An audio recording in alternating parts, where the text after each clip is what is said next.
One of the very first topics that I covered on this program, in offering simply an initial perspective, was artificial intelligence, because I understood even 3 years ago, as we started this journey on this program, I understood it was going to change a lot. I understood the potential that these tools and services had for individuals and for businesses. And I knew that it was a technology that was going to fundamentally change the way we work.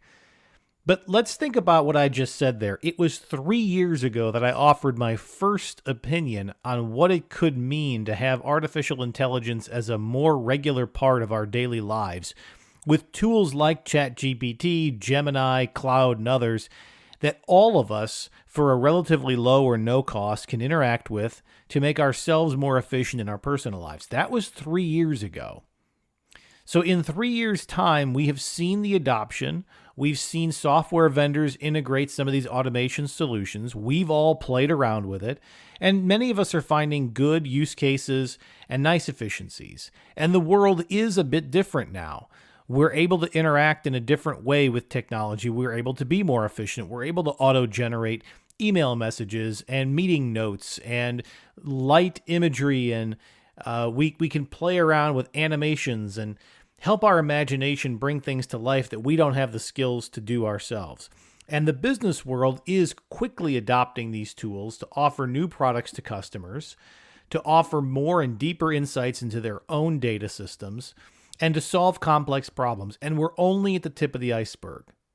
But again, it took us 3 years from the first time that I talked about this on the program to the conversation we were able to have with Richard Ellis. I simply want to share this perspective so that we can all understand that technology innovations, they do happen relatively quickly over the long arc of human history, but they tend to feel like they take a while in the moment themselves. And so for anybody who is, first of all, afraid of the technology that's still to come, this has not passed you by. We are in the middle of, and if anything, as Richard said in the interview, we're in the early stages of AI exploration and adoption. It has not passed you by. There's a lot of opportunity to learn this tool, learn these technologies. And in fact, I don't think anybody's doing it perfectly today. So get on the train, test out these tools and solutions, think about them in your own personal life as well as how they can make you more efficient in the workplace. But for all leaders of all companies, I would urge a moment of breathtaking. Literally take a breath, because there's a lot of hype and there's a lot of enthusiasm and there's a lot of interest and there's a huge amount of investment going into all of the aspects of the AI revolution. But do not expect those returns to be immediate.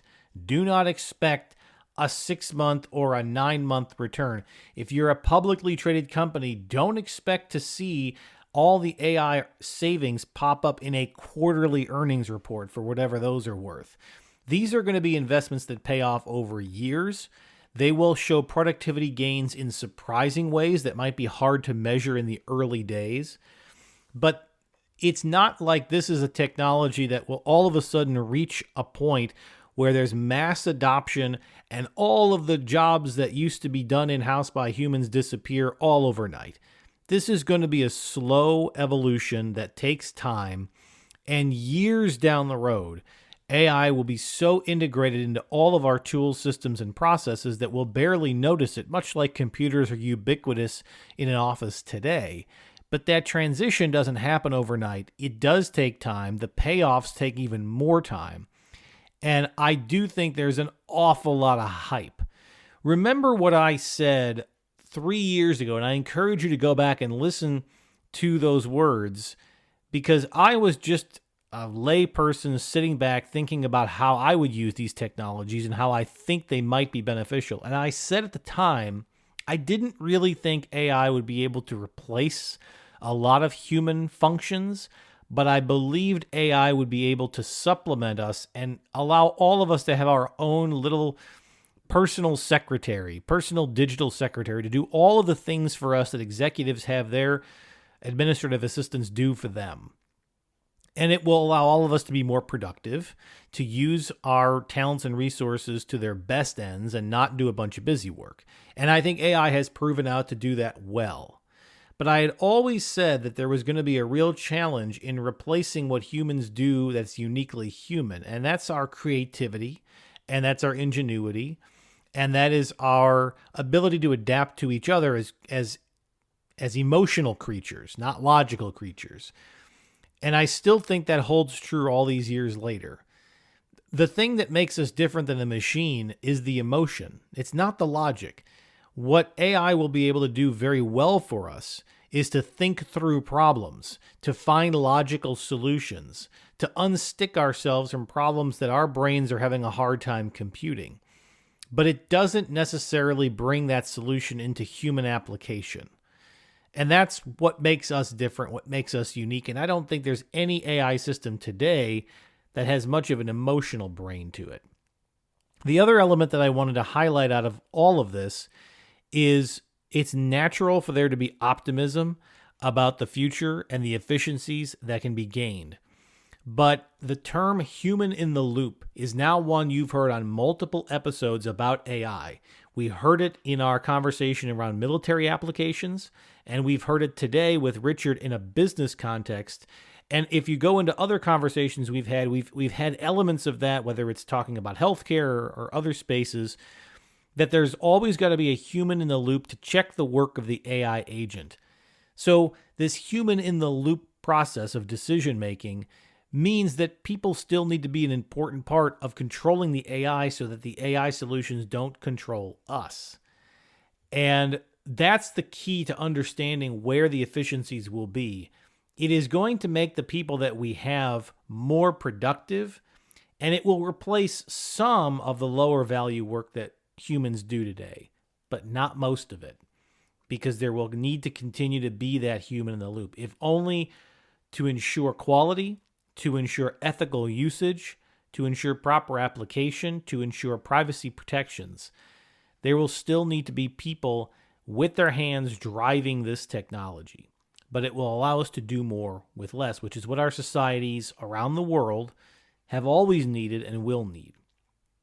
My last point is to simply say, since this podcast in particular was focused more on the entrepreneurs and the business leaders, to some degree regulators, but for those of you out there who are leading businesses or you're in a decision-making position with businesses, I simply ask you to consider two things about the practical applications of AI and what you're hearing in the hype and what you're seeing in the reality. Number one, do not get sucked into the idea that the technologies that you're signing up for today will cost the same in the future as they do now, and do not assume that the costs are going to come down.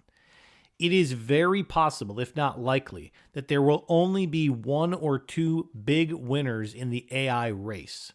And it's hard to know today who those will be, but it's likely that there's only going to be a couple of solutions, which means competitive pricing will probably not be a factor. This may end up in a near monopoly, and we don't know that for sure. This could end up in an ecosystem with a dozen solutions. But if it goes the way of cloud computing, or if it goes the way of office solutions and tools, there's probably going to end up being one or two, maybe three big winners, and they're going to be able to control the market and corner it in a way that is unhealthy for competition and pricing. So whatever you're paying today for your AI licenses, assume you're going to be paying a lot more in the future as the smaller competitors fall out. The other thing I would encourage you to consider is that none of these solutions will mean a hill of beans if you do not bring your employee base along and incentivize them to use these solutions to make themselves more productive. Now, over the long term, that may result in net job reductions. Maybe you don't need to add as many headcount.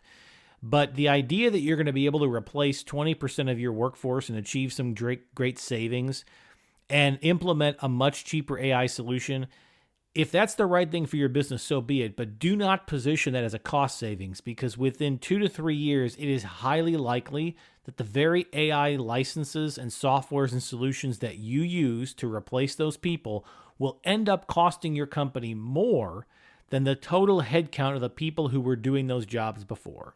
Because I can assure you that if you work for an AI company, you understand the value of your tools and technologies, you're going to eventually start counting it against the price that companies pay for people to do those same jobs, and you're simply going to ask companies to take that same money that they were paying people, and now you pay it to us, the software provider. In the same way that pharmaceutical companies in the United States price their drugs by thinking about how much it would have cost to manage this disease in the absence of this drug, so now simply take 80% of those funds and steer it towards the pharma company. It doesn't create a savings, it just creates a diversion where the money goes somewhere else, but it doesn't get saved. Do not assume that this is a mass efficiency gain that will allow companies in the short term to become 50% more efficient with the dollars that they have to hire fewer people.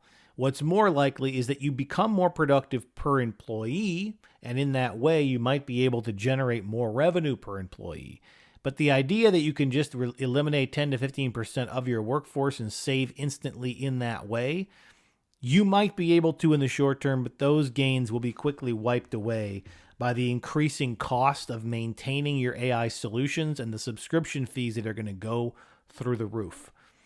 There have been hundreds of millions of dollars of investment, actually now billions of dollars of investment into these solutions, and those investors expect a return. And the only way that I can see for them to achieve that return is to have an extremely high price point for enterprise solutions, the companies that are most capable of paying those fees.